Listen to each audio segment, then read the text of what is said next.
ఈరోజు ముఖ్యంగా ఈ మీడియా సమావేశం జరపడానికి ముఖ్య కారణం ఏంటంటే జగనన్న లేఅవుట్లపై బహుజన్ సమాజ్ పార్టీ చేసిండే ఉద్యమాలైతేనేమి, కలెక్టర్ని కలవడం అయితేనేమి, అక్కడ జరిగిన రైతులకి అన్యాయాన్ని ప్రజల్లోకి తీసుకురావడం అయితేనేమి,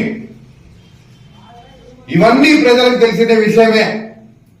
గత వైసీపీ ప్రభుత్వంలో ఏమేమి జరిగినాయి అన్యాయాలు అక్రమాలు అనేది మేము బయట పెట్టినాము, ఉద్యమం చేశాం.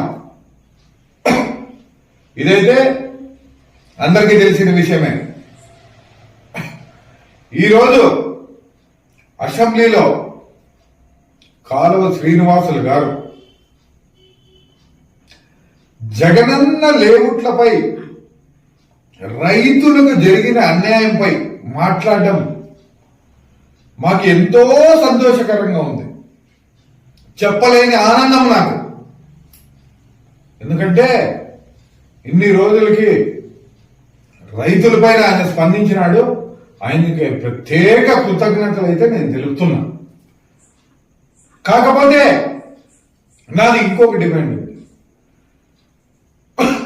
ఏంటబ్బా అంటే, రాయదుర్గంలో ఈ జగనన్న లేఅవుట్లకైనా పెద్ద స్కామ్స్ జరుగుతున్నాయట.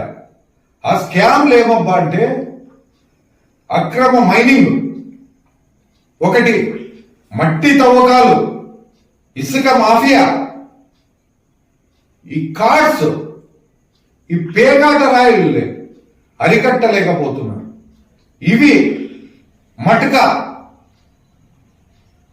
కల్తీ కళ్ళు, ఇలాంటివి మరెన్నో. నేను చెప్పాలంటే ఇప్పుడు టైం లేదు, మరెన్నో.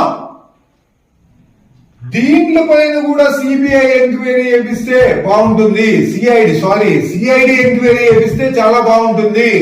దానిపైన సిఐడి ఎంక్వైరీ చేపించిన మా కాలువ శ్రీనివాసులు గారికి ప్రత్యేక కృతజ్ఞతలు తెలుపుతూ, దీనిపైన కూడా రేపు మీద అసెంబ్లీలో దీనిపైన కూడా అక్రమ మైనింగ్ పైన, అక్రమ మట్టి పైన, ఇసుక పైన, దీనిపైన కూడా మీరు సిఐడి ఎంక్వైరీ చేపిస్తే మీకు మరొకసారి ప్రత్యేక కృతజ్ఞతలు తెలియజేస్తాను. ఎందుకంటే ఎన్నో అన్యాయాలు అక్రమాలు రాయదుర్గంలో ఈరోజు జరుగుతున్నాయి. దాని గురించి కూడా మీరు అసెంబ్లీలో మాట్లాడితే మేము చాలా హ్యాపీగా ఫీల్ అవుతాము.